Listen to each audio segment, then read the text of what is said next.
Você que está chegando agora, nós estamos em meio a uma série de mensagens e hoje vai ser a sexta parte desta série, certo? Então, a série está ali no telão, imagens, verbos e filigranas, e basicamente a gente está se dedicando nas últimas semanas a olhar para alguns verbos que são expostos nas Escrituras.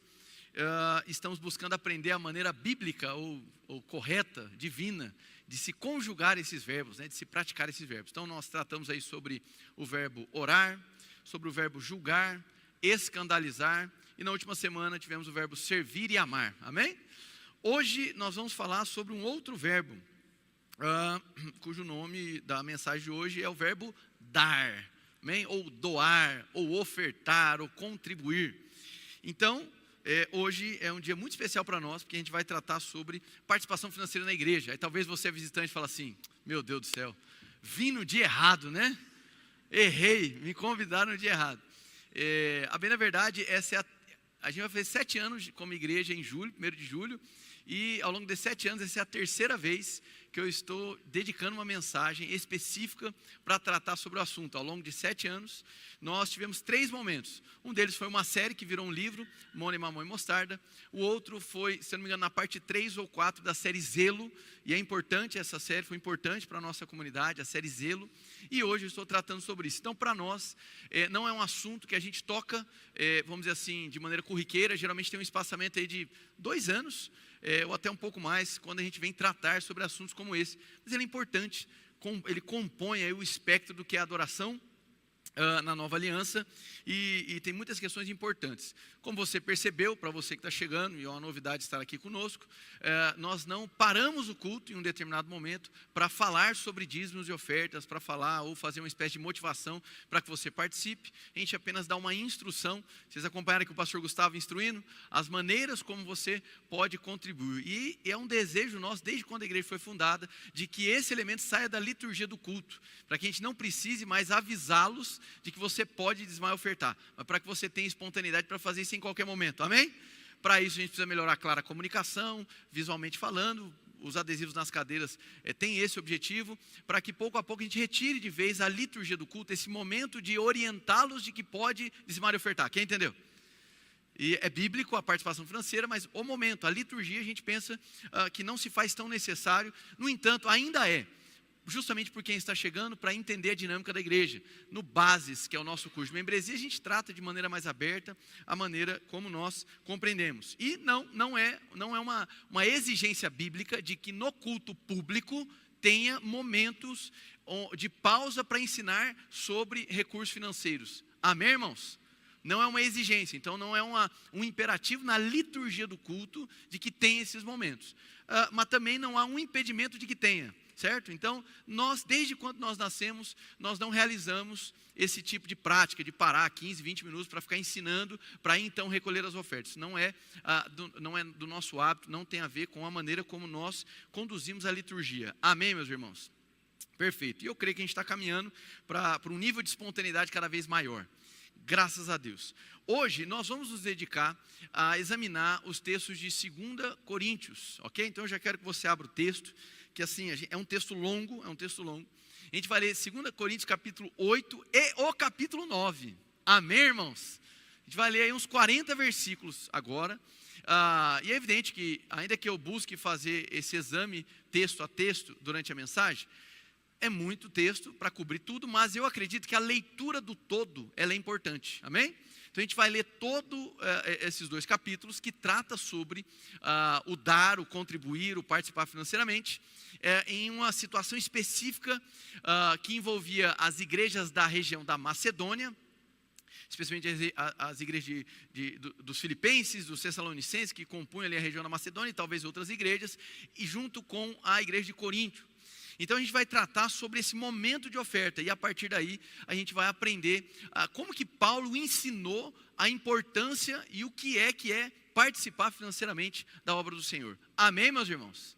Glória a Deus. E já quero antecipar algo, no final não será recolhido nenhuma oferta. Amém? Então pode ficar tranquilo, não vai ter esse tipo de dinâmica.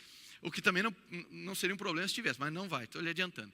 Então vamos ficar de pé nesse momento. Aqui a primeira leitura nós realizamos em pé, e essa leitura, já adiantei, é uma leitura longa, e eu gostaria que você, no primeiro momento, não ficasse fixado nos detalhes, mas assim, busque mesmo compreender a narrativa. É um texto narrativo, descritivo, carregado de princípios, mas é uma narração que Paulo está trazendo uma descrição importante sobre um momento específico que a igreja de Coríntios estava vivenciando. Já eu vou explicar o contexto, tudo que vinha acontecendo, mas eu quero que você preste muita atenção no desdobramento da história. Amém?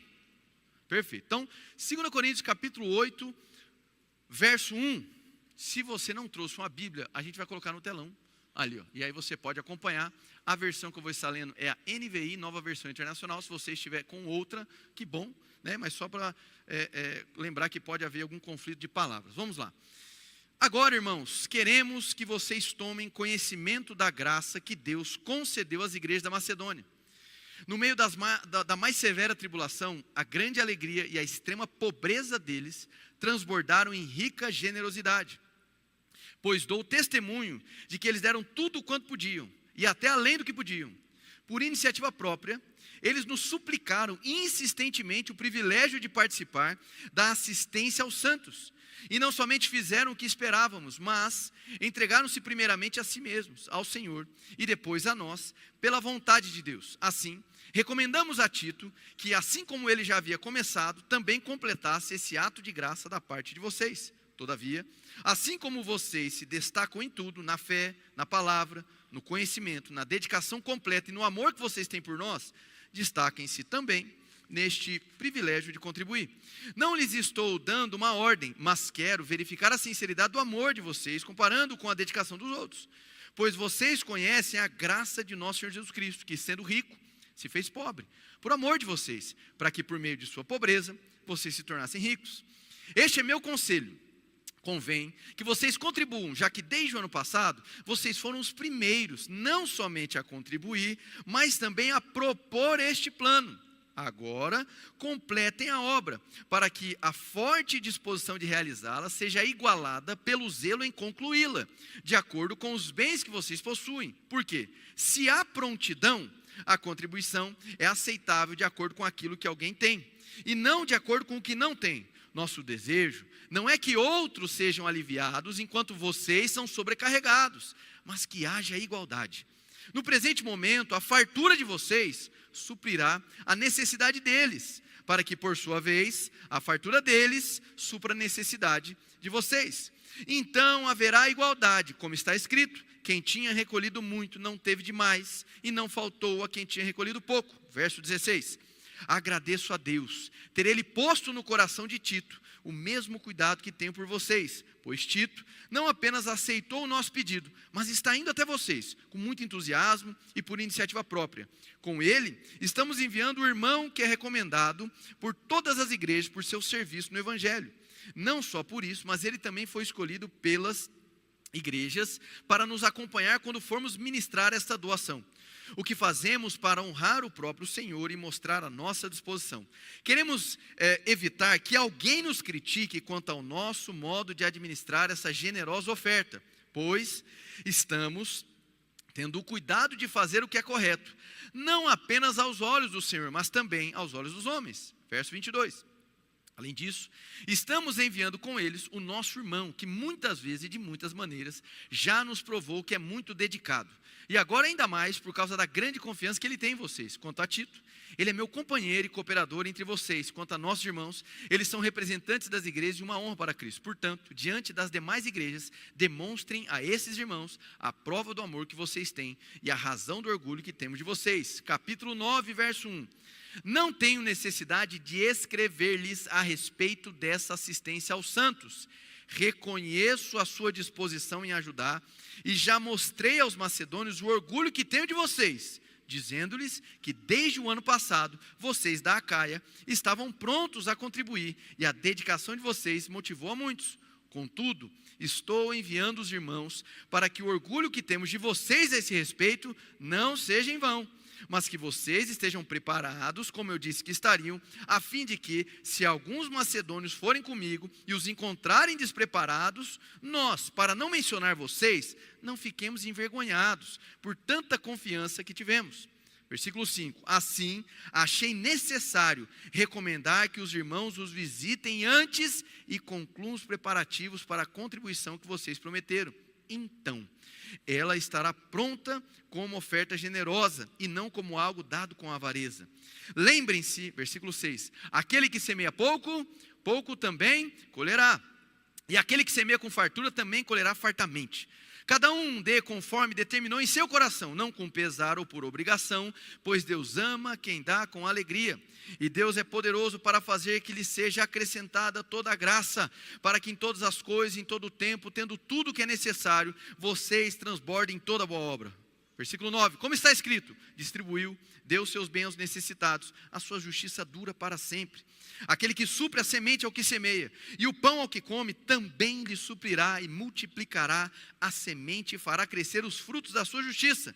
Vocês serão enriquecidos de todas as formas, para que possam ser generosos em qualquer ocasião. E por nosso intermédio, a sua generosidade resulte em ação de graças a Deus. O serviço ministerial que vocês estão realizando não está apenas suprindo as necessidades do povo de Deus, mas também transbordando em muitas expressões de gratidão a Deus. Por meio dessa prova de serviço ministerial, outros louvarão a Deus pela obediência que acompanha a confissão que vocês fazem do Evangelho de Cristo e pela generosidade de vocês em compartilhar seus bens com eles e com todos os outros. E nas orações que fazem por vocês, eles estarão cheios de amor por vocês, por causa da insuperável graça que Deus tem dado a vocês. Graças a Deus por seu dom indescritível. Feche seus olhos, curve sua cabeça. Senhor, em nome de Jesus, eu oro, Pai, tomado de gratidão, Senhor, pela Tua palavra, pela sabedoria que flui da Sua palavra. E eu te peço nessa manhã, Pai, que essa sabedoria, Senhor, não encontre dificuldade de fluir pela voz do pregador.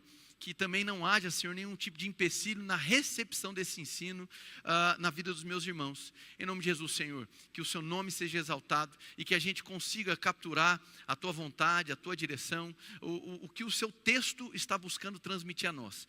Assim eu oro e te agradeço em nome de Jesus. Amém e amém. Pode tomar o seu lugar. Graças a Deus.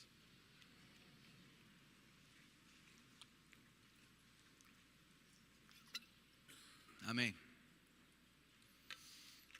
Maravilha, né? Lemos 2 capítulos inteiros das Escrituras. Ok, o que isso nos importa? O contexto aqui, ele é muito simples, eu já até tratei em algum momento dentro dessa série, porque a gente abordou outros capítulos de Coríntios. E basicamente, Coríntios era uma igreja que passava por um problema de partidarismo, que exigiu de Paulo uma participação por meio de cartas. Então Paulo não estava nesse momento, ele enviou essa carta para os coríntios, que tinha severos problemas de divisão, onde eles não estavam conseguindo compreender fundamentalmente a obra de Cristo, o que significava a cruz de Cristo. E havia também muitos embates entre judeus cristianizados, ou seja, judeus que haviam se convertido à fé cristã, como também do povo gentil convertido à fé cristã. O povo gentil era aqueles que não eram judeus, amém, irmãos? Que não eram aliançados com Israel. Então, nessa formação, nesse início de igreja cristã, você tinha ali pessoas de origem judaica e de pessoas de origem não judaica. É natural perceber que, especialmente no livro de Atos, muito do que se conhece como igreja de Cristo no primeiro século, cultivou algumas práticas que eram oriundas da fé judaica. Amém?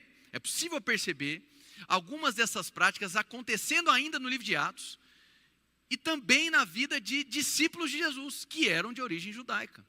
O que não significa que aquelas descrições, tal qual voto de Nazireu, realizado pelo apóstolo Paulo, a oração à hora nona, como prática de oração, dividindo-se os horários como os judeus fazem, entre outras práticas, como se isso fosse um tipo de atividade ou de instrução para a igreja da nova aliança. É uma narração.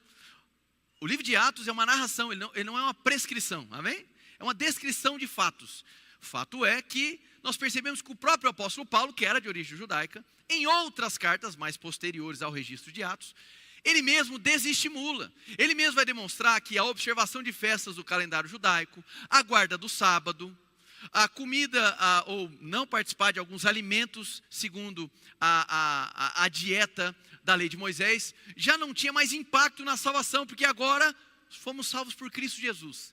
E é a graça de Deus, e não a observação, a lei, que vai agora nos justificar. Amém, irmãos? Então Paulo deixa muito claro, ele desenvolve a descrição, e depois ele vai fundamentando à medida que as igrejas vão amadurecendo. Então, irmãos, eu não vou me dedicar a falar hoje sobre o dízimo, mas eu preciso passar por ele, para deixar algumas questões claras para que a gente possa caminhar. Em nenhum momento nos escritos de Paulo, nos escritos de Pedro, nos escritos de João, ou nos escritos de Tiago e outros personagens neotestamentários, você vai conseguir observar a inferência do dízimo. Não há instrução no sentido de ordenança ou mandamento da prática do dízimo na nova aliança. Jesus falou sobre o dízimo, inclusive num dos discursos mais duros de Jesus, Mateus 23, ele vai questionar os judeus, amém? Jesus ele vem no Novo Testamento, né, para nós, mas ele andou na antiga aliança, ele estava ali falando com o povo da antiga aliança. E ele repreende o povo judeu, que embora estivessem participando do dízimo por meio dos alimentos, eles não estavam observando o que era mais importante que o dízimo, que era a justiça, a paz e o amor. Amém? Glória a Deus, irmãos. Então o dízimo, que presta atenção, embora tenha sido regulamentado pela lei mosaica, ele tem origem pré-mosaica, antes de Moisés.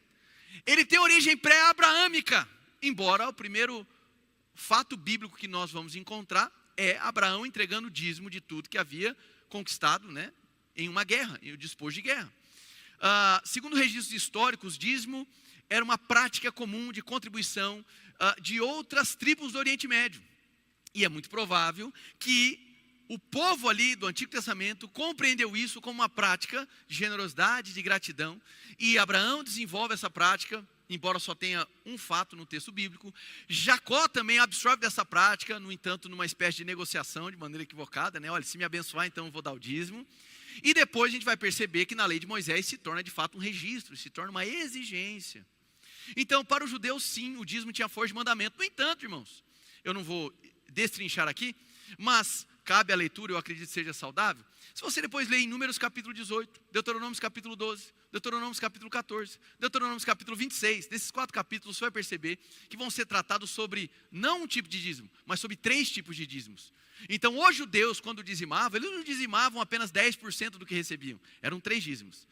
2 desses dízimos eram anuais e um desses dízimos era a cada 3 anos, que era específico para os pobres, os órfãos e as viúvas. Então, se for observar a maneira como os judeus praticavam, e trazer isso, transportar como ordenança para a nova aliança, como uma lei, olha, você tem que dizimar, semelhantemente aos judeus, então nós não participaríamos com 10%. Mas as contas levariam a gente a 23% a 25%. Porque não era um dízimo, eram dízimos. Quem está entendendo, diga amém. Amém? Eu sei que não tem motivo de celebração, aleluia. Mas eram dízimos, eram formas. Havia um dízimo específico para os levitas, que eram que administravam o sacerdócio. Havia um dízimo específico para as festas, um dízimo para as festas de celebração judaica. E existiam os dízimos específicos, com destinação específica, para o pobre, para a viúva, para o órfão, para o estrangeiro, né? o grupo dos vulneráveis, os 4.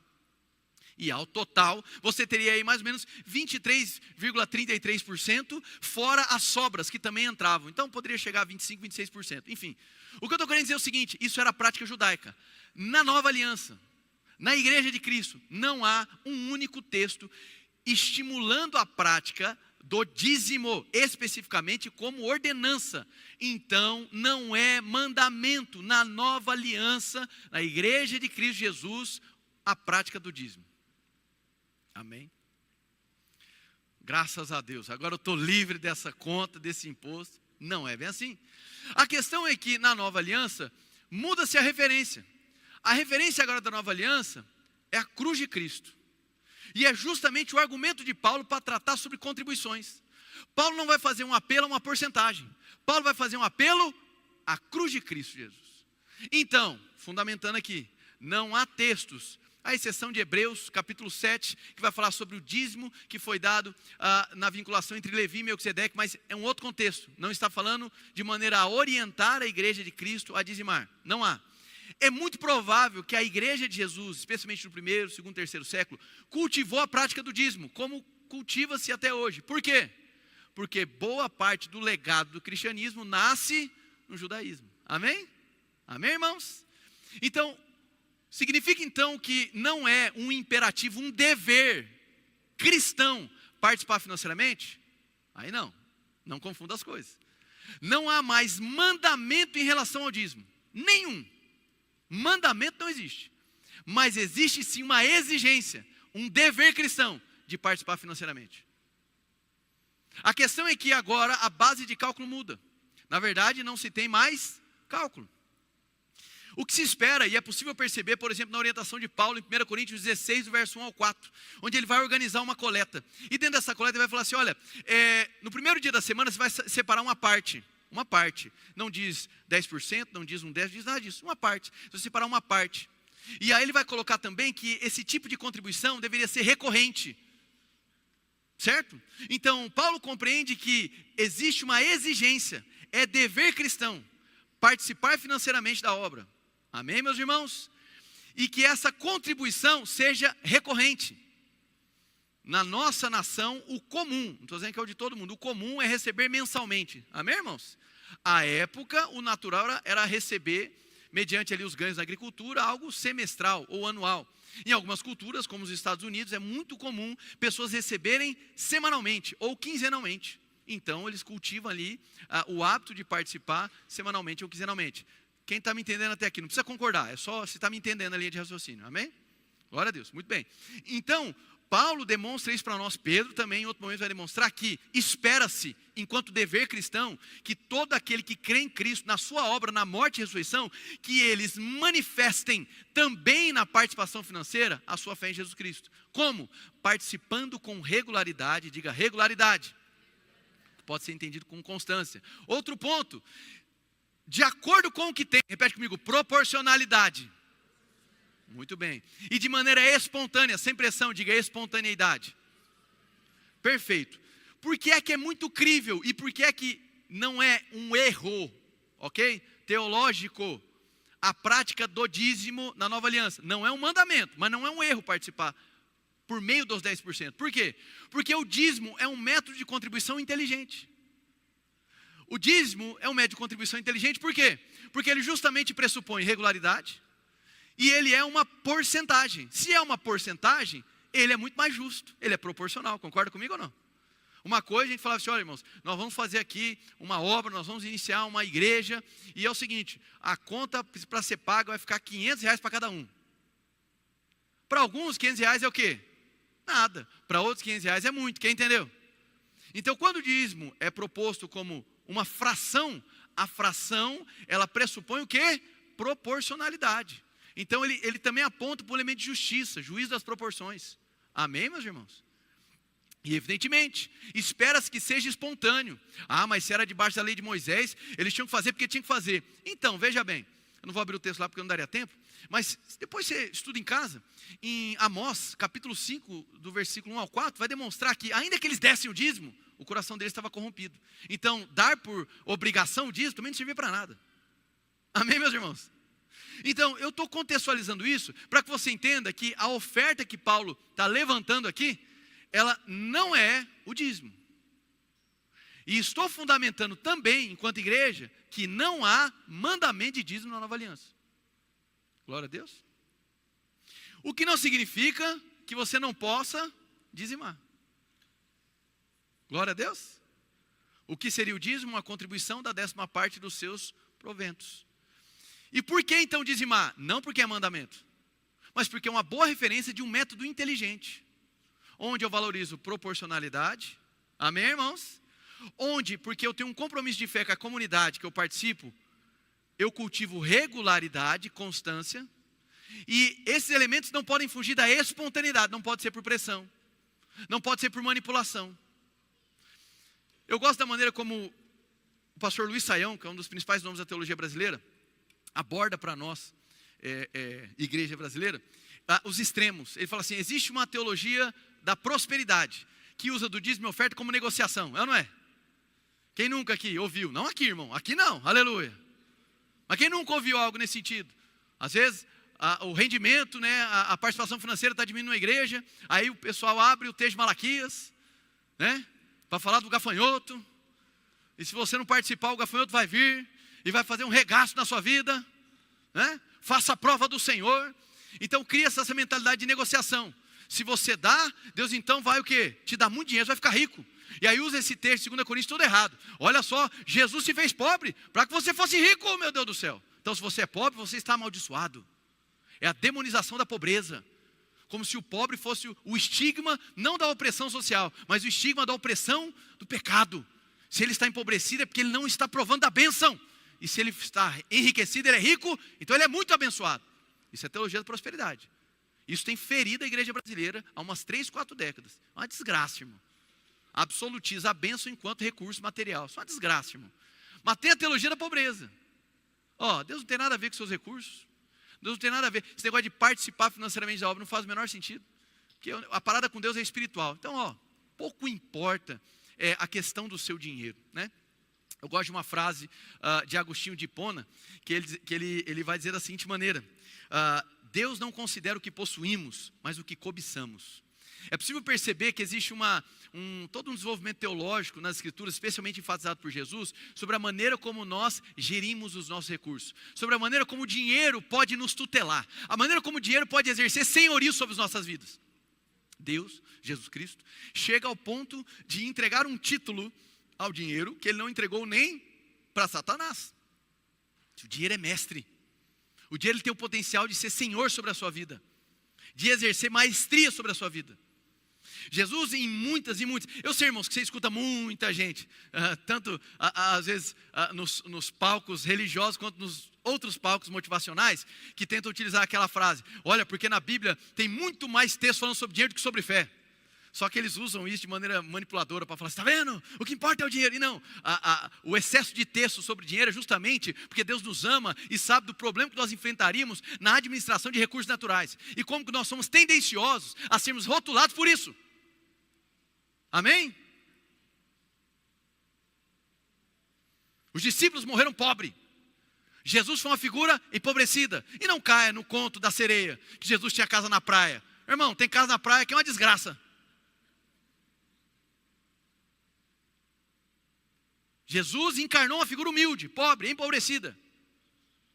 Quem tenta utilizar no ministério de Jesus uma característica de riqueza, não porque ele tinha tesoureiro, apenas milionários têm tesoureiro. São coisas patéticas, irmãos. São ensinos patéticos, que para poder fechar nesse conceito de teologia de prosperidade, as pessoas tentam jogar em Jesus um aspecto de riqueza monumental e de ostentação que nunca existiu, irmãos. Amém? A igreja nasceu dentro da perseguição. E mais uma vez, um extremo é a teologia da prosperidade, outro extremo é a teologia da pobreza. Em pensar que a pobreza te diviniza. Em achar que o empobrecimento, certo? Significa então virtude, dom. Não é isso. Glória a Deus, irmãos. Então existe liberalidade das Escrituras para que as pessoas prosperem financeiramente.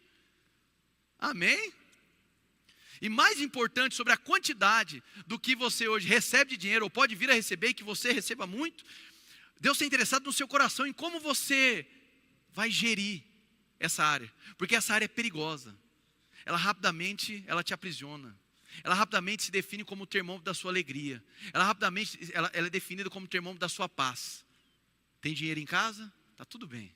Não tem dinheiro em casa? O caos acontece. Quem está entendendo? Certo? Então Deus está interessado no seu coração. Não existe, presta atenção, não existe da parte das Escrituras uma contrariedade de que você prospere financeiramente, de que você almeje grandes metas na sua empresa. Amém, meus irmãos? Nenhum problema. No entanto, cada um desses ensejos precisam ser examinados à luz das Escrituras, para que seja compreendido que tipo de cobiça é essa, ou se é de fato uma cobiça, para que seja compreendido qual a finalidade da sua prosperidade. Há um autor, e eu faço questão de recomendar, um autor brasileiro, ele é economista e escreveu 2 livros nesse campo. Um chama Economia do Reino e o outro Dízimo. O nome dele é Mateus Ortega. E ele vai dizer: o próspero na Bíblia é aquele que é bem sucedido em trazer benefício a outros. Ele faz um estudo gigantesco. No primeiro livro ele traz mais de 500 citações. Então ele fez uma pesquisa enorme. Ele dedica a vida dele a trabalhar com desenvolvimento econômico. Ele fez uma pesquisa enorme sobre riqueza e pobreza à luz das Escrituras, especialmente identificando os extremos que acontecem na cultura brasileira. Então fica aqui a minha recomendação, Mateus Ortega. Tudo bem até aí, irmãos? Então, a teologia da pobreza, teologia da prosperidade e tem a teologia bíblica. Diga graças a Deus. Amém. E na teologia bíblica, aí sim vou utilizar aqui as palavras do reverendo Luiz Saião. Tudo é de Deus. Ofertar é mostrar gratidão, é investir no reino. Deus é Senhor e eu sou o gestor dos seus recursos aqui na terra. Amém, irmãos? Glória a Deus. Então, a resposta ao extremo da teologia da prosperidade, que tem literalmente ferido as pessoas, machucado as pessoas, destruído as pessoas, acabado com famílias, tem feito com que pessoas sejam objeto de manipulação em muitas igrejas, num discurso em nome de Deus. A resposta a isso não é a teologia da pobreza, quem está me entendendo? A resposta é a teologia bíblica, é o que a palavra diz. E a palavra nos convida, nos comissiona a uma participação integral das nossas vidas, que inclui a participação financeira. Amém, meus irmãos? E eu já quero adiantar. Quando eu falo sobre participação financeira, sim, eu falo sobre participar na obra de Deus, mas também sim, eu falo sobre participar financeiramente na sua família. Sim, eu falo sobre participar financeiramente ante aos necessitados. Glória a Deus. Você não precisa esperar que apenas os projetos sociais da igreja venham a ser apoiados por você. Você tem que cultivar essa espontaneidade de cooperar com o pobre. Amém, irmãos? De cooperar com o estrangeiro, de cooperar com o órfão, com a viúva. Isso é além da Ednis. Isso é um imperativo bíblico para nós. Glória a Deus, meus irmãos. Amém. Então, vamos seguir. 2 Coríntios capítulo 8, vamos ler novamente. Agora, irmãos, queremos que vocês tomem conhecimento da graça que Deus concedeu às igrejas de Macedônia. Olha para cá. Repete comigo, graça. Paulo não vai utilizar as expressões do grego que eram mais naturais para falar sobre dinheiro. Ele vai utilizar a expressão graça. Para Paulo, generosidade não é um favor que você faz para Deus. Para Paulo, e para nós aqui hoje, generosidade tem a ver com a manifestação da graça de Deus. Então, eu sendo generoso não é uma decisão que parte dos meus desejos para que Deus agora se agrade do meu ato. Não, Paulo entende assim, a graça de Deus operou nas igrejas da Macedônia, e aí eles manifestaram a generosidade. Então diga mais uma vez, graça. Presta atenção aqui. As igrejas da Macedônia, elas eram caracteristicamente gentílicas, de pessoas não aliançadas com Israel. Amém, irmãos? Essa era a característica deles. Ok. A oferta que está sendo levantada aqui, era para a igreja na região da Judéia, que eram cristãos predominantemente de origem judaica. Um dos grandes temas que Paulo vai lidar em toda a sua teologia, seja na carta de Romanos, de Coríntios, etc., é justamente transmitir a esse povo que agora nós somos um só em Cristo Jesus. Gálatas, ele vai dizer, olha, portanto não há mais judeu, nem gentio, não há homem, nem mulher, livre nem escravo, nós somos todos um só em Jesus Cristo. E Paulo agora vai ancorar essa boa teologia sobre a nossa unidade no corpo de Cristo, falando sobre contribuição. Ele está mobilizando igrejas gentílicas para cooperarem com uma igreja de predominância judaica. Amém, irmãos? Quem está entendendo aqui, diga amém. Então percebe que por trás de toda essa instrução de contribuição, existe o coração de Paulo dizendo assim, nós somos um em Cristo Jesus. Essa é a ideia, essa é a ideia. E aí nós vamos perceber que muito provavelmente a igreja de Coríntio atendeu à orientação de Paulo. Isso vai estar registrado em Romanos, capítulo 15, do verso 26 ao 32. É possível perceber o desdobramento dessa história. Mas joia, então o que acontece aqui é o seguinte, a igreja de Coríntio estava em conflito, certo? Partidarismo, etc. Os dons eram abundantes, mas eles estavam com graves problemas de unidade. Paulo começa a corrigir na primeira carta, começa a tratar sobre moralidade, sobre o culto público, sobre o equilíbrio nos dons. Aí na segunda carta ele ainda tem algumas tensões para serem desfeitas, mas aí ele vai tratar sobre essa contribuição que deveria ser feita para essa igreja de predominância de judeus cristianizados e que estavam passando por necessidade. A bem da verdade, alguns acreditam que essa necessidade seria uma necessidade que viria, porque o profeta Ágabo, em Atos, havia predito uma grande fome que chegaria àquela região. Então as igrejas começam a se preparar. A questão aqui, irmãos, é que a igreja da Macedônia, ela age de uma maneira distinta do que nós estamos acostumados. Vamos ler o texto. No meio da mais severa tribulação, a grande alegria e a extrema pobreza deles. Repete comigo, tribulação, pobreza, rica generosidade. Amém? Preste atenção no cenário. Paulo, o final de todo esse ensino é lembrar a igreja de Corinto que eles foram quem participaram da proposta de cooperar os irmãos que haveriam de passar necessidade. Então a igreja de Corinto era aquela igreja que falou assim, tais irmãos vão passar necessidade. Vamos nos levantar. Vamos fazer uma grande campanha. Vamos nos ajudar. Quando que vai ser? 2026. Aí chega em maio de 2025. A gente tem outras coisas a tratar. Quem está entendendo? É aquele ânimo inicial. Mas aí o tempo vai passando. Aí vai esmorecendo. Então Paulo está aqui, e ele vai utilizar Cristo. Olha, Cristo, ele não poupou a si mesmo. Ele não parou, ele entregou-se por completo. Então Cristo é o modelo para vocês, igreja de Coríntio, para não desanimar. Vocês foram quem propuseram de maneira inicial, juntamente com os demais, que essa oferta fosse levantada. Então eu estou aqui para animá-los, para que vocês continuem firmes à palavra que vocês se comprometeram. Amém, meus irmãos? A questão é que a igreja de Coríntio, ou o público ali de Coríntio, àquele momento era um público abastado financeiramente. E Paulo vai falar sobre as igrejas da Macedônia. E as igrejas da Macedônia, elas estavam diante de tribulação. Registros históricos apontam para grande perseguição, pessoas perdendo seus empregos, pessoas perdendo as suas rendas. Mas ainda assim, aquele povo da Macedônia estava desejoso em participar. Porque essa contribuição para eles, essa expressão de participação financeira, era uma questão de coerência de adoração. Para eles não haveria possibilidade de uma espiritualidade verdadeira e sadia que não envolvesse ajudar os necessitados quando fosse necessário. Quem está entendendo, diga amém. Esse era o espírito, esse era o coração da igreja da Macedônia. E por isso que Paulo está colocando eles como exemplo. Agora, Paulo não os coloca como exemplo e atribui a eles um mérito exclusivo. Ele está dizendo que este exemplo só se tornou possível porque a graça de Deus estava operando na igreja da Macedônia. Paulo chega a ser provocativo no verso 7, dizendo, olha, não gostariam vocês também, igreja de Coríntio, de participar dessa graça? Vocês já são tão agraciados no amor, nos dons, etc. Que tal também provar da graça de ser generoso? Paulo, meu irmão, ele cutuca, amém? Uma espinhadinha ali para a igreja de Coríntio. Vocês estão me entendendo, irmãos? Então Paulo, ele não está trazendo para ele no debate, é tantos por cento. E se não for tantos por cento, o gafanhoto vai devorar tudo. Paulo não está dizendo, é bom participar financeiramente. Se não participar, vai cair doença sobre sua casa. É bom participar, porque se não participar, sua empresa quebra. Então, Paulo não vem num tom de ameaça. Paulo vem demonstrando Cristo. E demonstrando o que a graça de Cristo faz. E um dos elementos mais lindos que a graça de Jesus faz nas nossas vidas é a gente passa a interpretar e gerir riqueza de uma maneira diferente. Amém, meus irmãos? A gente passa a lidar com as riquezas de maneira diferente. Para muitos no Brasil e muitos autores, teólogos, pastores que eu tenho como referência, o dízimo se tornou um piso, uma referência. Amém? E eu acho uma boa vertente de compreensão sobre dízimo.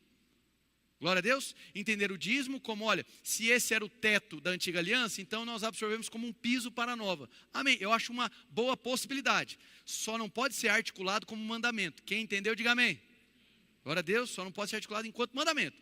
Mas essa exigência de participação irregular, ela é significativa. E sendo espontânea e sendo proporcional. Isso é esperado nas Escrituras. Glória a Deus, meus irmãos. Isso é esperado nas Escrituras, que haja esse tipo de participação. E não participar desta maneira, com essas características, seja 1%, 2%, 10%, 15%, 20%, 100%, mas não houver participação nenhuma, ou não se valorizar a regularidade, a constância, e não se valorizar a proporcionalidade, isso sim é um problema grave.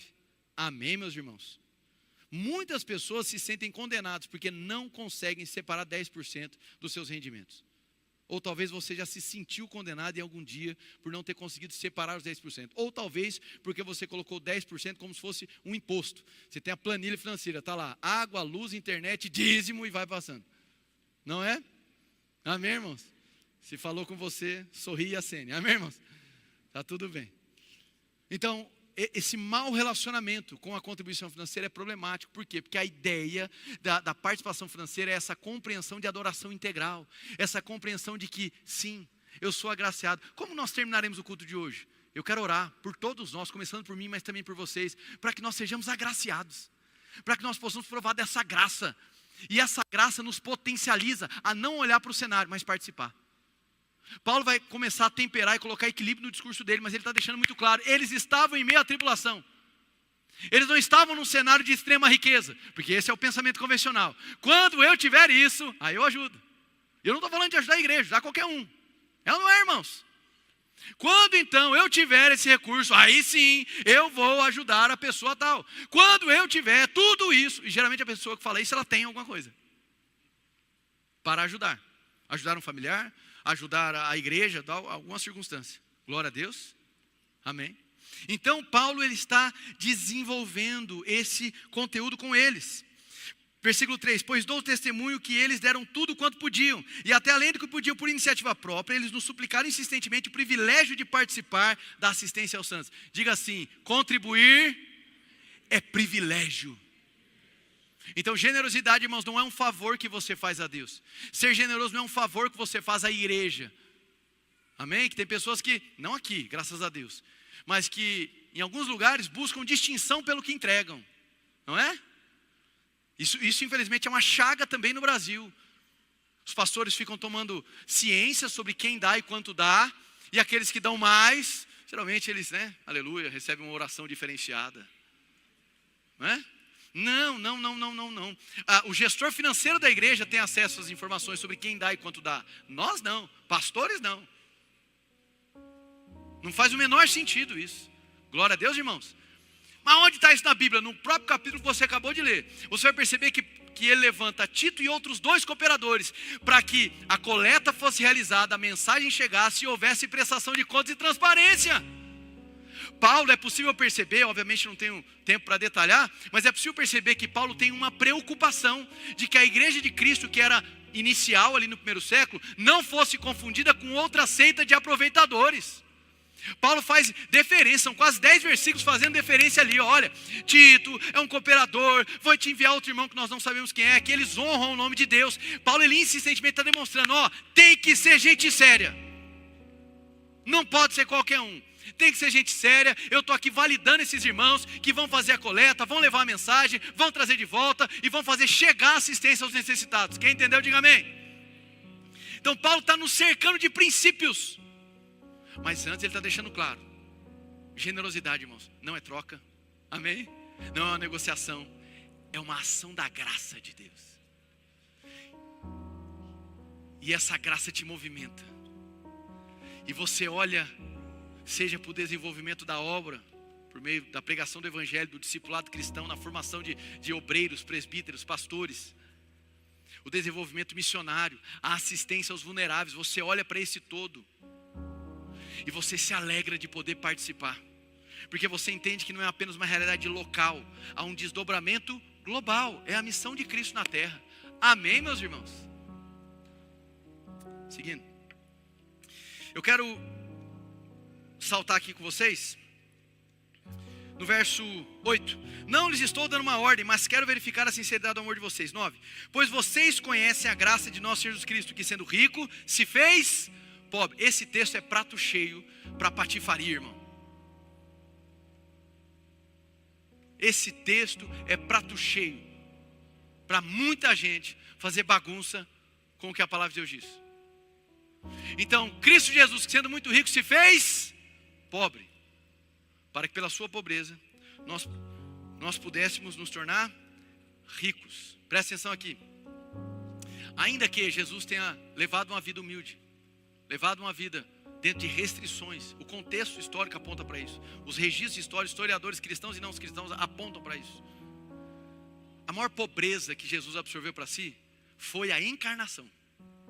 Então, sendo Paulo também o escritor de Filipenses capítulo 2, num certo grau de certeza, o que estava no radar de Paulo aqui não era uma mera pobreza material.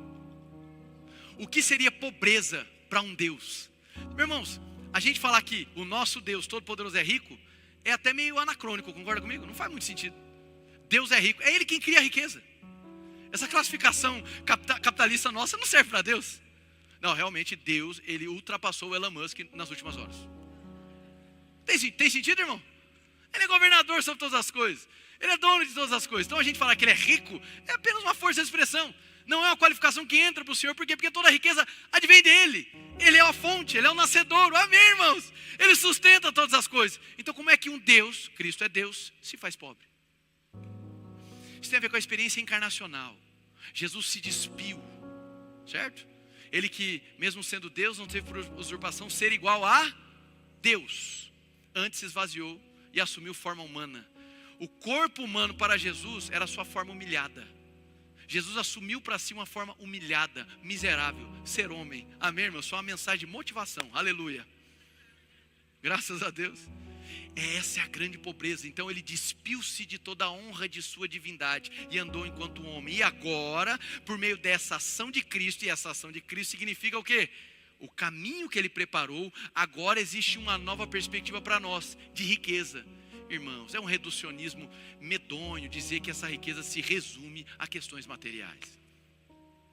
Paulo, presta atenção, Paulo acabou de falar de gente pobre e generosa. Paulo acabou de falar de gente que estava sendo perseguida, perdendo emprego sem rentabilidade. E este exemplo da igreja de Macedônia, Paulo está apontando, isso aí é prosperidade. O que é ser próspero? É gente que se move pela graça, é gente que prova da graça, é gente que os seus movimentos são impulsionados pela graça, é gente que conhece, interage com a graça, que quando vai agir é movido pela graça. Amém. A prosperidade do reino, ela não é quantificada pelo que você tem, irmão. Não é pelo acúmulo de coisas que você tem. Isso pode ser uma classificação, ok, da Forbes e etc. Tudo bem, mas a classificação de prosperidade nas escrituras é outra. Tem a ver com conhecimento, identificação, consciência, movimento a partir da graça de Deus. É possível ser muito rico material e desprezar a graça de Deus e não ter um movimento a partir da graça de Deus. E é justamente a graça que nos impulsiona a amar. 1 Coríntios 13, Paulo vai dizer assim, olha, ainda que você dê todos os seus bens aos pobres, se não tiver amor, de nada valeria. Ou seja, é possível que eu faça uma ação social, mas ainda assim, não ser oriundo de um movimento da graça. Amém? Então é uma história linda que Paulo está contando, porque ele está colocando Cristo no centro. Então qual é a nossa posição agora? De enriquecidos, porque temos acesso ao Pai, porque provamos da presença, porque podemos provar dessa graça. Hoje nós podemos ser generosos, ainda que hoje o seu cenário seja de pobreza material, ou o seu cenário seja de riqueza material. Essas coisas não te definem. Seja você pobre materialmente hoje, ou um rico materialmente, todos podem ser usados pelo Senhor, e podem provar da graça do Senhor, manifestando generosidade. Amém? Então não é uma questão quantitativa, mas participativa. A adoração está nessa participação com o coração alegre.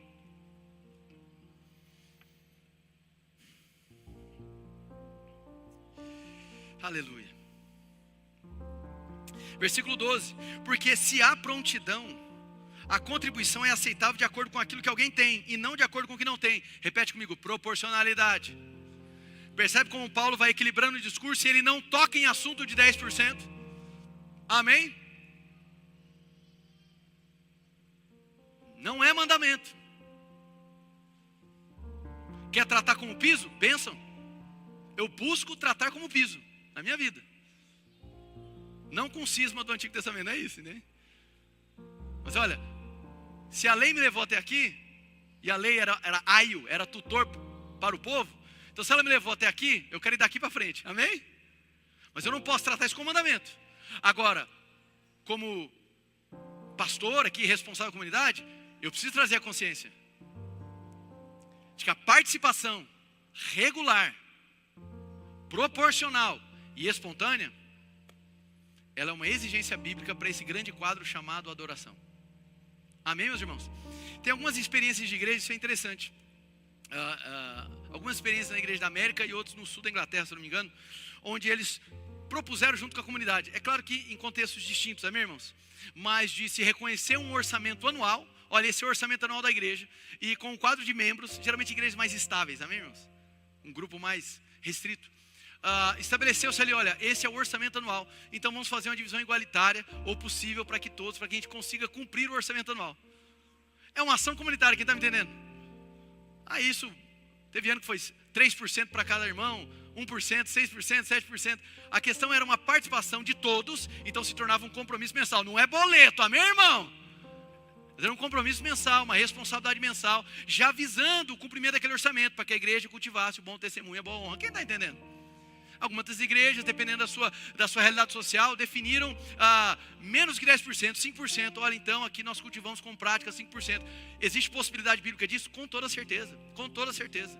Existem decisões comunitárias. O que é requerido da comunidade é o quê? Clareza, transparência. É importante que vocês percebam que os recursos estão chegando onde deve chegar. E onde que o recurso deve chegar? No desenvolvimento da obra, na pregação do evangelho. Então, quando nós estamos plantando igrejas pelo país e fora do país, não é para nossa glória, é para a glória do Senhor, amém, irmãos?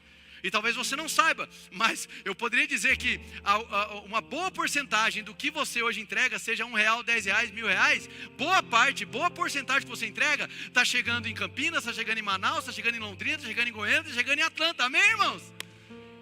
Graças a Deus, boa parte do que você entrega hoje chega no Instituto Social, chega em famílias que estão hoje em situação de vulnerabilidade, e graças a Deus por isso. E não digo isso, irmãos, com uma alegria plena, eu digo isso com alegria. Plena será quando a gente aumentar cada vez mais o quanto nós investimos nos necessitados. Amém, irmãos? Hoje já é uma fatia do nosso orçamento, mas que seja maior, eu creio para isso. Amém, irmãos? Agora, exige-se um compromisso que seja regular. Amém? Que seja espontâneo, carregado de alegria. E que não seja a partir da troca, seja proporcional e não fazendo negociata. Como quem participa e cobra. E aí, Deus, cadê a minha bênção? Né? Eu estou participando. Não, irmãos, deixa eu dizer uma coisa. E eu sei que isso não é um ponto de alta motivação durante a mensagem, mas pessoas dizimistas fiéis também adoecem. Pessoas dizimistas fiéis também morrem. Amém, irmãos? Isso é uma novidade, mas... Glória a Deus. Então essa ideia de que o dizimista agora é um intocável, de que o gafanhoto não toca, irmão, gafanhoto é o seu cartão de crédito, tome cuidado com ele. Extremamente perigoso, ele arranca a sua mão fora. Ok? Então diga assim, eu oro pela graça. Aqui o assunto é sobre a graça do Senhor operando. O dar só tem significado se for potencializado pela graça, se for a partir da consciência da graça. Amém, meus irmãos? Eu quero saltar para 2 Coríntios 9, para eu poder desenvolver o final da mensagem. Obviamente eu não ia fazer versículo a versículo, eu antecipei isso para vocês.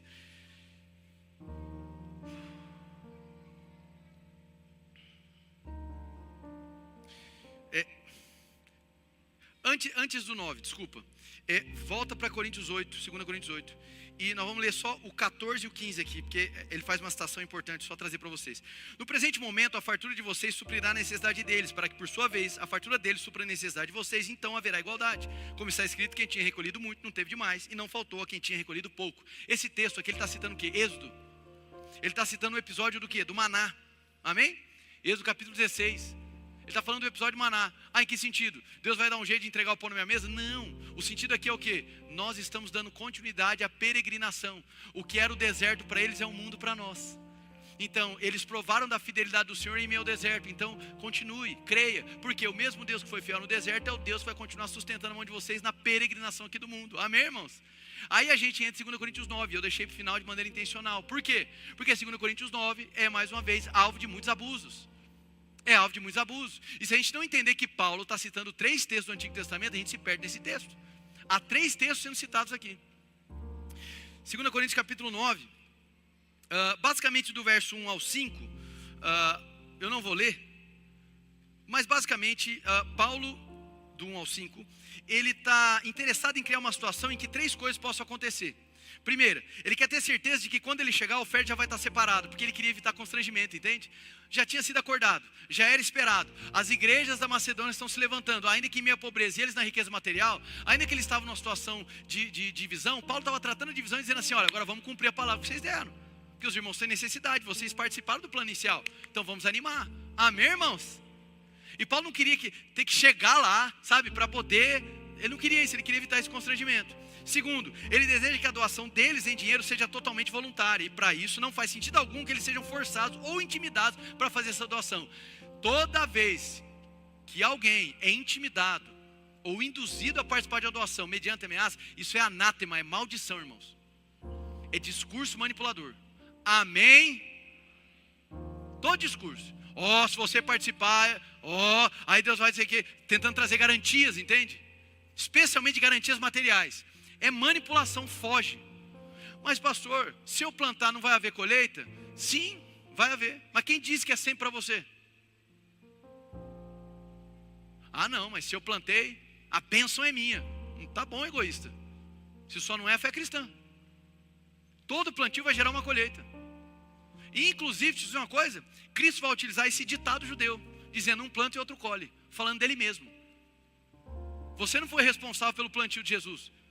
Ele se lançou como semente e morreu. E adivinha quem prova da colheita? Nós, que não merecemos nada, participamos da semeadura. Muito pelo contrário, a gente mais atrapalha do que ajuda. Amém, irmãos? Amém? Então uma coisa é saber que plantando haverá colheita. Outra coisa é plantar esperando que haja colheita em seu favor. São motivações distintas. Você consegue entender? Diga amém. É a liberalidade. Não é fazendo para que participei, agora vai voltar, agora vai voltar. E muito menos aqueles ensinos estapafúrdios. Você quer pôr um carro, tem que dar carro. Quer o relógio? Dá o relógio. Desculpa, irmão. Isso é estupidez. Em nome de Deus. Glória a Deus. E ainda usa a agricultura. Ninguém planta melancia e nasce maçã. Liberalidade, espontaneidade, generosidade. Amém. Participar da obra, o desejo de participar da obra, de cooperar com os irmãos, de entender que faz parte da adoração de maneira íntegra, inteira. Terceira razão, porque ele quer demonstrar que esse tipo de transação deve ser aberta, pública e testemunhada por todo qualquer cristão. Por que é que Paulo enfatiza tanto Tito e os outros dois irmãos cooperadores? Porque ele queria deixar claro que o processo é transparente. Amém? Glória a Deus, irmãos. Eles só vão subir ali, mas presta atenção aqui. 2 Coríntios 9, do 6 ao 15, aqui que eu fecho a mensagem. Lembre-se, aquele que semeia pouco, pouco também ceifará, e aquele que semeia com fartura também colherá fartamente. Pronto, Henrique, tudo que você falou nos últimos 45 minutos caiu por terra, porque a parada é essa: se eu der muito, eu vou ganhar, é muito. Paulo está citando Provérbios capítulo 22, tá? Então, se você quiser anotar para estudar depois, Provérbios 22, 9. Quem é generoso será abençoado, pois reparte o seu pão com o pobre. A questão é que Paulo evoca Provérbios 22, 9. Mas na mente de Paulo, eu creio isso, porque o versículo é só para nós. Amém, irmãos? O versículo é para nós. A gente que divide versículo. Para eles, não. Paulo está evocando o Provérbio 22. E o Provérbio 22 vai começar falando do bom nome. Do bom nome da graça de Deus. E esse bom nome significava pertencer ao povo de Deus. Paulo está trazendo, está resgatando primeiro esse texto, depois ele vai citar Salmo 112 e por último Isaías 55. Ele está fazendo uma construção, ele está convidando os coríntios. Coríntios, passem a se ver segundo o quadro bíblico. Passem a se enxergar segundo as escrituras enxerga aquele que é generoso por conta da graça. Não se enxergue como alguém que está negociando. Não se enxergue como alguém buscando troca. Não se enxergue como alguém correndo a maldição. Mas se enxergue dentro do quadro bíblico. E dentro do quadro bíblico existe um caminho de sabedoria. E qual é esse caminho de sabedoria? Repartir. Partilhar. Amém, meus irmãos? Esse é o melhor caminho. A linguagem de Provérbios. Lembrando, Provérbios não é promessa. Amém, irmãos? Provérbios não é promessa. Provérbios são provérbios. Linguagem de sabedoria judaica. Então não é um prometendo tudo isso, tudo acontecerá. É agindo dessa maneira, provavelmente se sucederá. Cuidado com essas fórmulas. Cuidado com fórmulas. É só fazer isso que você enriquece. É só fazer aquilo, não é bem assim. A gente vive num contexto de desigualdade. Eu considero muito cruel, irmãos, quando pessoas tentam trazer fórmulas de enriquecimento. É só fazer isso. Com o cenário de desigualdade que tem na nossa nação. É gente que nunca botou o pé para fora do seu computador. Desculpa, irmão. Cenário de desigualdade terrível, tamanha. Isso é falta de solidariedade. E reduz a vida em enriquecimento a é só fazer isso que você vai ficar rico. É só fazer isso e aquilo. A vida não é assim, irmão. Tem pessoa que faz tudo direitinho. Faz tudo certinho. E ainda assim, fica ali represado no grupo da Macedônia. Tribulação, perseguição, pobreza, mas alegre por participar. Amém? Então a questão da espiritualidade não está nem no quanto. Amém? Mas justamente no coração. Em ser agraciado por Deus para participar alegremente. Você está aqui ou foi embora? Não tá. Então a maior parte do capítulo 22 é sobre riqueza e pobreza. Que claramente é o assunto que Paulo está abordando. A graça em questão consiste precisamente em viver para o bom nome de ser o povo de Deus. E não em se segurar na prata e no ouro para ter uma boa vida. Esse é o ensino de Provérbios. Paulo está lembrando da passagem inteira, e não apenas de um simples ditado. Atenção, ele começa falando sobre pessoas que semeiam pouco ou muito. E a palavra que ele usa para generosamente é a mesma que Provérbios usa para o que Deus vai fazer com aquele que doa com alegria. Provérbios apresenta um quadro razoavelmente completo de uma pessoa sábia que tem a Deus e que sabe como ser generosa com o seu dinheiro. Aí depois ele vai seguir: cada um dê conforme determinou em seu coração, não com pesar ou por obrigação, pois Deus ama o que dá com alegria. Mais uma vez, ele não trata sobre 10%, mas ele está falando o quê? Há uma expectativa de participação financeira e ela deve ser feita de maneira espontânea e proporcional. Amém, irmãos? Regular. E Deus é poderoso para fazer que ele seja acrescentado toda a, diga, graça. Olha só que lindo. Não é uma troca, eu dou matéria, Deus dá matéria. Não, eu participo com a minha vida, porque o ícone, a referência é Cristo, é a cruz de Cristo. E a partir dessa referência que é Cristo, então, o que eu recebo é graça. Oh, aleluia. Eu me alegro com isso aqui, irmãos, eu não sei você. Para que em todas as coisas, em todo o tempo, tendo tudo que é necessário, vocês transbordem em toda boa obra. Quem quer provar do transbordo do Senhor? Amém? E não, o transbordo não é uma visão reducionista de que o transbordo é material. Sim, existem transbordos materiais, mas diminuir a expressão transbordo para questões materiais de uma ofensa às Escrituras, irmãos. Glória a Deus. Como está escrito, distribuiu Deus seus bens aos necessitados, a sua justiça durará para sempre. Isso é Salmo 112:9, que diz: reparte generosamente com os pobres, a sua justiça dura para sempre, seu poder será exaltado em honra. Fala novamente da pessoa que espalha bênçãos aos pobres. O Salmo diz que essa pessoa tem uma justiça que dura para sempre. Nas palavras de N.T. Wright. No caso desse salmo, todo o poema é uma celebração daqueles que temem e confiam no Senhor, e de forma específica do comportamento generoso e misericordioso para com seus vizinhos, especialmente os pobres. Paulo está convidando os coríntios a se inserir na cena bíblica e descobrir uma nova identidade, não apenas para fazer algo estranho porque ele lhes pediu. Por último, o texto vai dizer: aquele que supre a semente ao que semeia, e pão ao que come, também lhe suprirá e multiplicará a semente, fará crescer os frutos da sua justiça. Isso aqui é uma citação de Isaías 55:10, e esse é o grande finale. Assim como a chuva e a neve descem dos céus e não voltam para ela sem regarem a terra e fazerem brotar e florescer, para ela produzir semente para o semeador e pão para o que come. Olha o quadro de Isaías 55, irmão. Desculpa, eu estou empolgado, porque esse aqui me empolga. Aleluia. Eu fico muito empolgado. Isso aqui é lindo, irmão, é lindo. Paulo, ele está examinando ali as minúcias do coração para que a gente não, primeiro, nos convocando para participar financeiramente, mas essa participação tem uma maneira de Deus, é uma maneira linda, irmão, é uma maneira gloriosa, ela é totalmente impulsionada pela graça. Então não adianta falar de dinheiro sem falar sobre graça, sobre ser movimentado pela graça. Quem está entendendo, diga amém. Paulo diz que Deus provê semente para o semeador e pão para comer. Isaías 55 é um convite glorioso para todo e qualquer um vir e festejar na rica generosidade de Deus, porque ele está fazendo uma coisa nova. É o capítulo que fala da nova criação em Deus, na qual tudo é renovado. O que Paulo está insistindo com eles para que façam é pensar em si mesmo dessa nova maneira e perceber que se eles entenderem que são personagens nesse grande drama que está acontecendo, então a generosidade incentivada por eles acontecerá naturalmente. Na vida cristã saudável e normal, tudo vem da generosidade de Deus e tudo volta para Deus em ação de graça.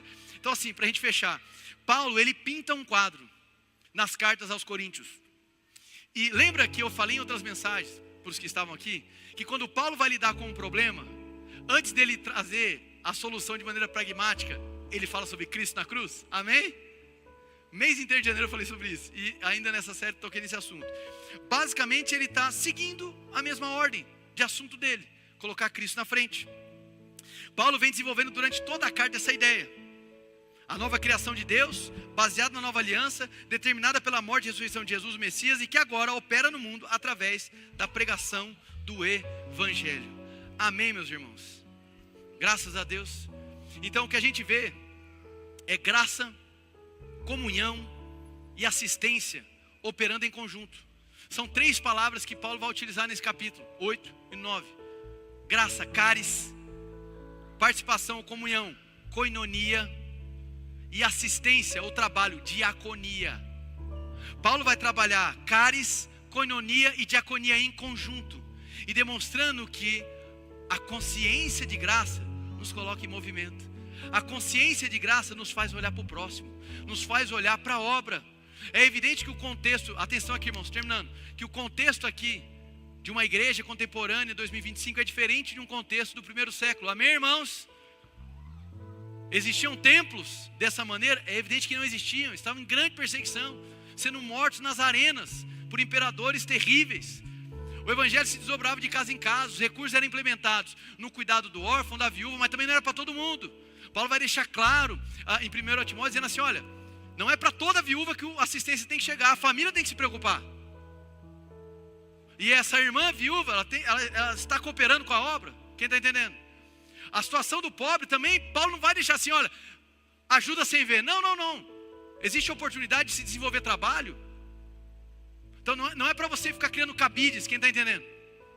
Mas ajude, mas desenvolva um caminho de trabalho. Outra citação de Paulo, são enormes citações de Paulo, sobre a manutenção daqueles que ensinam. Paulo fala da responsabilidade da igreja de ser generoso, cuidar significativamente daqueles que ensinam, da pregação do evangelho. Amém? Deixei para falar por 5 segundos da minha ala, aleluia, amém? Mas é dever da igreja ter essa santa administração. E quem é que administra? Com mão de ferro, o grande superior, apóstolo, bispo, ser humano, não. Quem administra isso com o dom e sabedoria de Deus é a gestão administrativa e financeira da igreja. Então é dever nosso orar para que a gestão financeira, a gestão administrativa da igreja tenha sabedoria para fazer com que cada recurso tenha o seu significado bíblico de chegar na manutenção da obra, de chegar e fazer expandir o anúncio do evangelho, de fazer impulsionar a formação de obreiros, amém, irmãos? De com esse recurso fazer o necessitado se alimentar, fazer o órfão ter abrigo, fazer as ações sociais acontecerem. Quem está entendendo, diga amém. Por último, eu quero deixar uma frase do reverendo Timothy Keller. Essa é aquela frase para você ouvir e ficar em silêncio até a hora do churrasco no almoço, amém? Brincadeiras à parte. Mas é uma frase do reverendo Timothy Keller que mexeu muito comigo quando eu a li. E ele diz da seguinte maneira: basicamente a ideia aqui é você entender que nós não podemos viver uma vida crucificada em diversas áreas, mas não na área econômica. Palavras agora do Keller. Se você oferta o seu dinheiro, mas ele não afeta a maneira como você vive, não há cruz na sua vida econômica. Amém? Eu queria ser o Keller falando isso para você, porque ele fala de maneira doce e suave. Falava, né, que ele já faleceu. Então, o convite a minha oração é para que a graça de Deus se multiplique em todos nós. Para que na hora do dar, do contribuir, do participar, que haja uma alegria, irmãos. Amém? E que a nossa alegria em participar financeiramente, presta atenção, que não seja dependente do cenário econômico brasileiro. Amém, irmãos? A nossa fé não está nisso. A nossa fé não está em políticos, a nossa fé não está num quadro econômico, numa política econômica. Claro que nós queremos o menos pior. Amém, irmãos? Mas a nossa fé está no Senhor. E a nossa disposição em ser generosos não pode estar vinculado a questões materiais. Lembrando da proporcionalidade. Se hoje você é uma pessoa que nada tem, deixa eu dizer uma coisa, você não tem que dar alguma coisa para a igreja, é a igreja quem precisa fornecer assistência para você. Amém, irmãos? Isso foi uma prática comum na pandemia da nossa igreja, pessoas que não tinham nada, e a igreja se colocou para ajudá-las. Glória a Deus. Agora, havendo algo que você tenha essa consciência de participação. Estou falando isso com muita tranquilidade, porque ensinei isso na série Z e volto a dizer, dízimo não é mandamento. Mas a exigência de participação é que seja regular, amém, constante, que seja espontânea, que ninguém te obrigue, que ninguém te manipule, que ninguém te ameace, amém, que seja proporcional. Se hoje 10% não é nada para você, que bom, se junte ao time dos 20, aleluia, amém. Se hoje 10% para você é significativo, irmãos, não fique constrangido ou se sentindo condenado por não atingir essa meta. Quem está entendendo? Glória a Deus, irmãos. E por último, pela 15ª vez por último, Cristo se entregou por completo por você. O dízimo deixa de ser o padrão para nós na nova aliança, porque agora o nosso padrão é Cristo. E Ele entregou tudo. E tudo que temos é por generosidade do Senhor. Então importa nessa vida que a nossa vida seja uma resposta em gratidão a Ele. Então que tudo seja dele, irmãos. Que todo o seu tempo, que todas as suas relações, que todos os seus afetos, que todos os seus recursos sejam dele. Quando eu digo sejam dele, não é que é dar para a igreja, amém? Mas sejam dele, para a glória dele. Que você consiga empenhar cada recurso que chega na sua mão para a glória dele. Investir nos seus filhos, investir na sua esposa, investir no seu marido, investir em quem precisa, amém? E também investir na obra de Deus, quem entendeu? Então, irmãos, em nome de Jesus, que nós possamos provar da graça de participar da obra do Senhor. Quando receberam a palavra, dão glória a Deus aí. Vamos ficar de pé? Quero orar por vocês.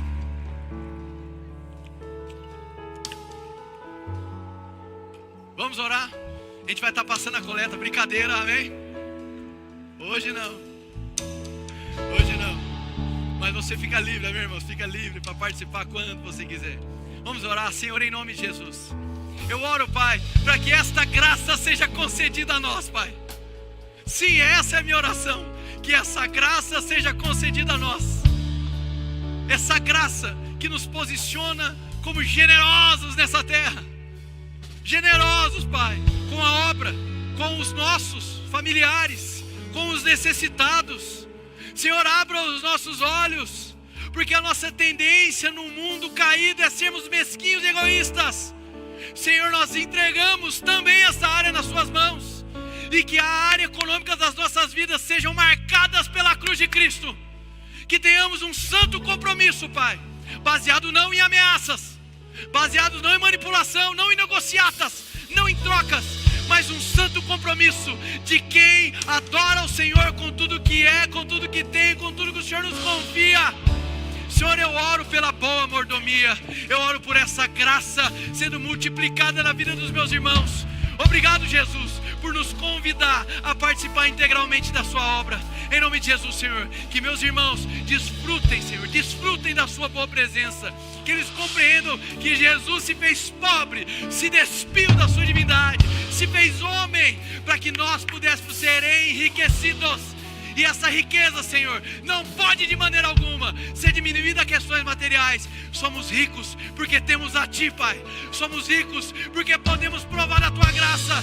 Somos ricos porque temos acesso à Tua sabedoria.